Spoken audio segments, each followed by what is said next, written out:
The promise of democracy enshrined in the principle of self-determination on which this organization was found is in retreat. Emboldened by populist rhetoric, racism and xenophobia in various guises threaten to rip our societies apart. Terrorism continues to plague and affect all our societies. Meanwhile, the climate crisis looms ever larger, heightened by our collective inability to address it. Which is why the world needs the United Nations now more than ever. We need to remind ourselves of the horrors that led to the formation of this institution. Let me jog our collective memory. The United Nations was formed out of the ashes of two devastating world wars in which more than 100 million people were killed. It was born out of a belief in the sanctity of human freedom and of self-determination, which means even small nations have a voice on the global stage. Its charter privileged peace and international cooperation so that we may avoid wars and enjoy the dividends of our peaceful coexistence. We need the United Nations because the problems of our times are extraordinary. Extraordinary because none of us alone can resolve them. We need the strength of the collective to fix the challenges of our times. Mr. President, in these difficult times, when the great wave of democracy that swept the world during the last century seems to have ebbed, the Maldives represent a remarkable story.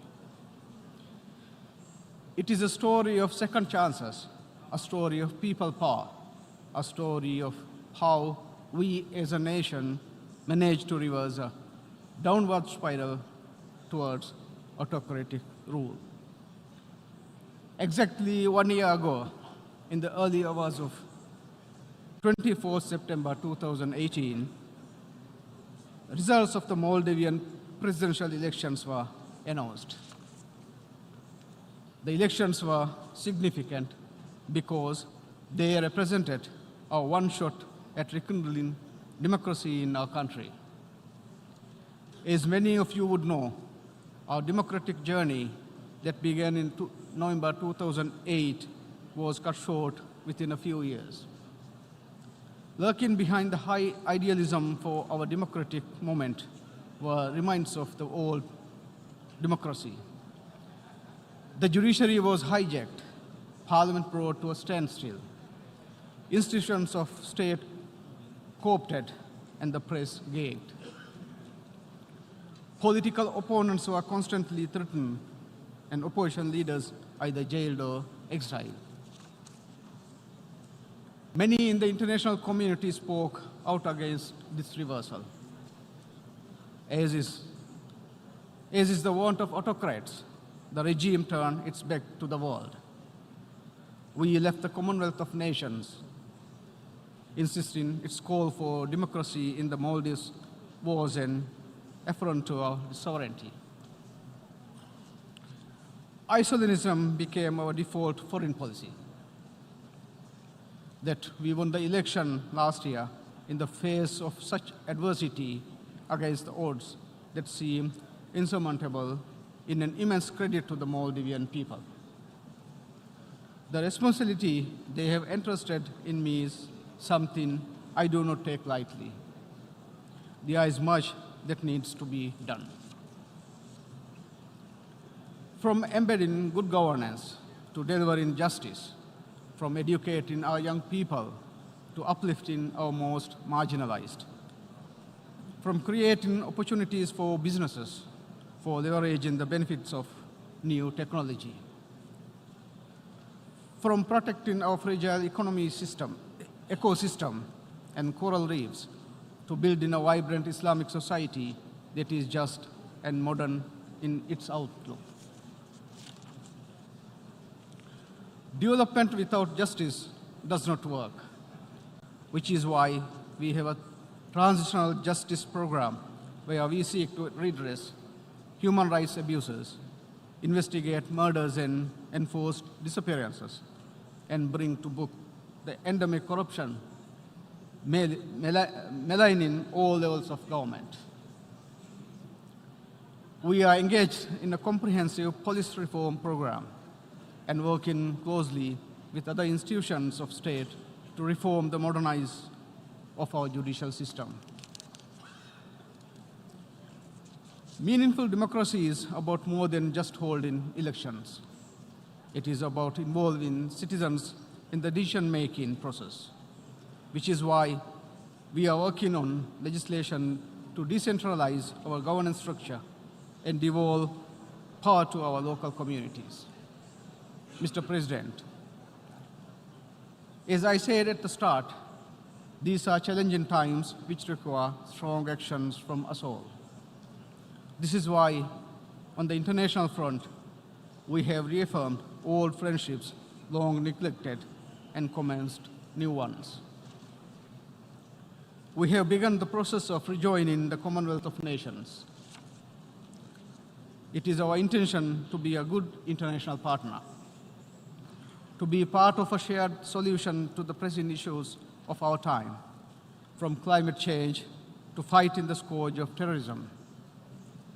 Terrorism and violent extremism have become one of the biggest threats of the 21st century.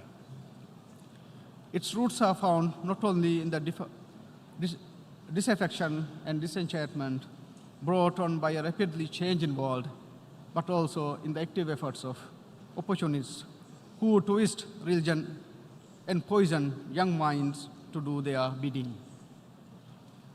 As we have come to know, terrorism and terrorists do not recognize national boundaries. On Easter Sunday, we woke up to shocking news of terror attacks in Sri Lanka, our closest neighbor. The danger of these networks spilling over our borders is all too real. What is required is concerted global action. This involves everything from intelligence sharing, counterterrorism training, and best practice sharing, as well as reforming our financial system to stop terrorist networks of finance. Unilateral attempts to deal with these menace are largely futile without corresponding global coordination, which is why the UN remains so relevant to the world. Despite the best attempts by the UN and its member states spanning a number of decades, the question of Palestine remains unresolved and on the agenda in this revered assembly.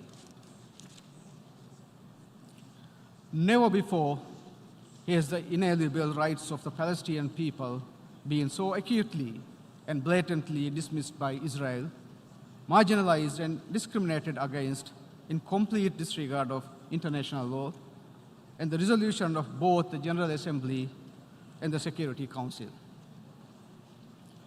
We are strongly of the view that the lasting peace in the Middle East can only lead to fruition through a two-state solution driven by genuine and meaningful dialogue between the Arab countries and Israel. We call on the United Nations and its member states to undertake every effort to work towards a settlement that would achieve this result.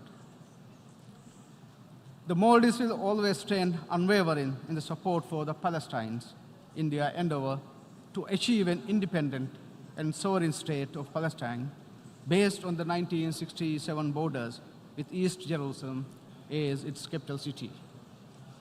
Mr. President, for more than 30 years, we have been struggling to meaningfully address the climate emergency. For 30 years, we Maldivians have been saying that this is the fight of our lifetime, because it threatens our very existence as a nation. While the scientific evidence is irrefutable, there has been an alarming lack of global action. According to the Intergovernmental Panel on Climate Change, if the mean temperatures continue to rise above the 2 degrees threshold, we will be faced with a point of no return.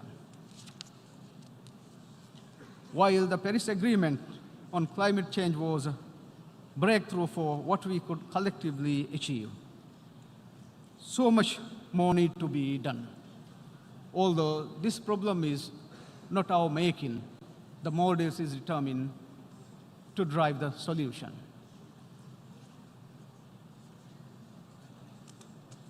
We cannot and will not wait for Paris's prescribed timelines.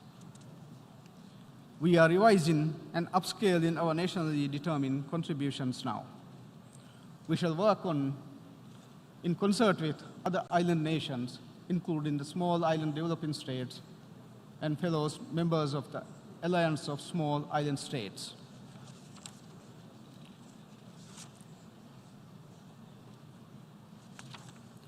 Just yesterday, at the Secretary General's Special Summit on Climate Change, the Maldives presented a plan entitled Climate Smart Resilient Islands, which seeks to utilize natural solutions, promote innovation, and leverage new technologies to build resilience in our communities. As part of the plan, we are seeking to phase out our usage of single-use plastic by the year 2023.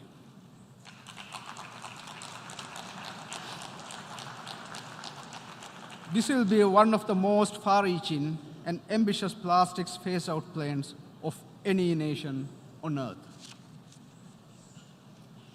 Furthermore, you can't protect the oceans without solving climate change, and you can't solve climate change without protecting the oceans. For us, this is personal. Visit the Maldives and you cross over miles upon miles of our territory before our spotting island. A stunning 99% of the Maldives is ocean. Just 1% is dry land, making us a very large ocean state. We can conceive of no climate and resilience plan without a sustainable ocean plan. This week, the Maldives will enter into a partnership with the Blue Prosperity Coalition on an ambitious blue economy plan, including marine protected areas to conserve the ocean resources that sustain our livelihoods and measures to protect them for future generations. We are confident that we will be able to receive the international community's support to help us achieve these goals. Our dependence on our oceans is only one aspect of what it means to be a large ocean state. Our home, the Indian Ocean, has, over the past 2 decades, come to the forefront of global geopolitics and rapidly taken its place as the heart of maritime trade. The peace and security of the Indian Ocean is inextricably linked to the peace and security of the world. Its importance to the global economy cannot be overstated. Sadly, I note that the Indian Ocean remains, especially in its South Asian core, one of the least integrated regions in the world, lacking regional governance and unable to reap the potential economic benefits of an effective multilateral order. The Maldives intends to promote regional integration through greater cooperation with our neighbors to make the Indian Ocean region peaceful and prosperous. Mr. President, this great institution has helped foster peace and avert conflict for over half a century.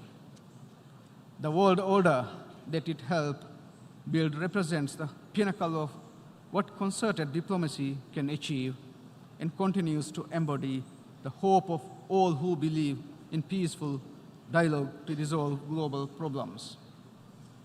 While all of us present here represent the interests of our individual nations, we also represent something far larger than that. We represent the world community. We represent humanity. For its part, the Maldives shall continue to partner with our many international friends with a renewed spirit of openness and engagement so that together we can overcome obstacles and effectively resolve our common challenges. Thank you very much.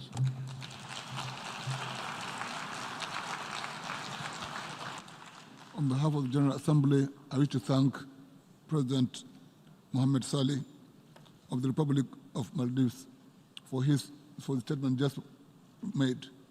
May I request the President to remain seated while we greet Mr. President.